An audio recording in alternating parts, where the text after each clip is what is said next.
So episode 4 of the Daybreak Vlogs is here. I meant to post this earlier, but unfortunately I just didn't have that kind of time. This episode just seemed like a bit of filler to me, just because nothing really new has happened other than two things. One, that now Tsukiyomi could hear the voices of the Demona, and two, we get a better representation of what Demona actually does to human beings, rather than just speculation. So, my theory in the last vlog was that it's basically bargaining with the devil. You basically make your wish, and it's usually a wish of either revenge or murder or anger, and they will be like, okay, well, we'll grant you that wish if you become a demon. And my speculation was actually correct. So in this episode, there's a girl who is jealous of another girl. These girls are painters, and one painter is really rich and famous, and she gets the guy that the underdog wants. She has the boyfriend of the underdog's want. And the underdog does not seem to like the alpha female very much because of her popularity, and she's not a very good person. She's always looked down upon. So the girl, well, the underdog, she runs into I think it's gonna be the big bad. I'm not sure who he is. He's never actually introduced himself, but I think he is the big bad. He kind of reminds me of Nier and Bakura if they merge together. Nier from Death Note and Bakura from Yu-Gi-Oh! And he says that this card that I'm going to give you is from the Demona deck, and it's going to grant you a wish. And I understand that you have some kind of resentment towards this one person. And she's like, yes, that is true. And he's like, well, if you take this card, I can grant you that wish of to get rid of your competition. So she accepts it, and she ends up killing her, the alpha female. So everyone goes to her funeral, and the underdog decides to burn the funeral down, destroy all the graves, destroy all the people there, destroy everything.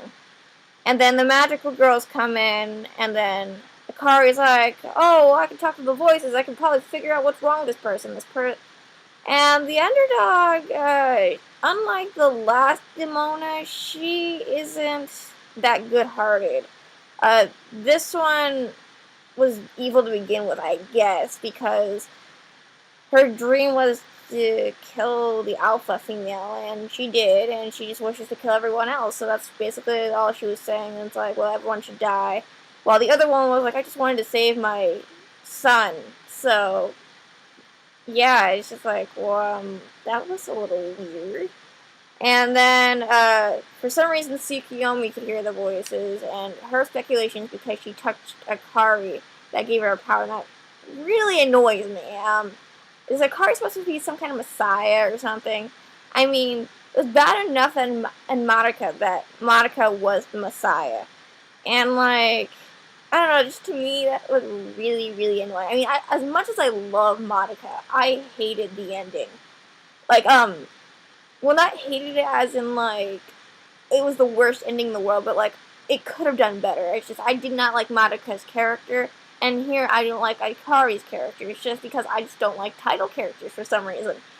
And I think I explained that better in the second episode, just because, the title characters were forced to like them way too much when I'm actually only liking a character for its character development. And if I were to pick a favorite character out of all of these people from Daybreak Illusion so far, I don't really have one at the moment. Because with Madoka, I instantly fell in love with Mami. Well, not, literally in love. I don't roll that way. No, but when I saw Madoka for the first time, I instantly fell in love with Mami's character because how much she develops in the span of 3 episodes. And that's pretty wow.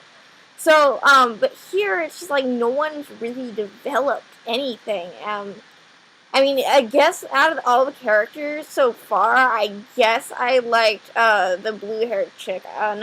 Not the Star Girl, the other one. I don't remember her name, but she's she's one of the teachers. You don't actually see her in combat.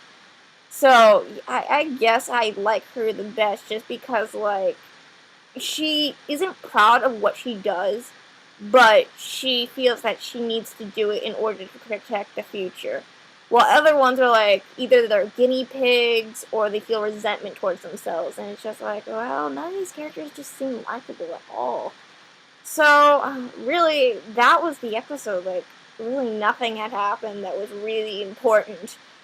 So, hopefully episode 5 will make things better. I'm not really sure. But, we'll find out next time on the Daybreak Illusion Vlogs.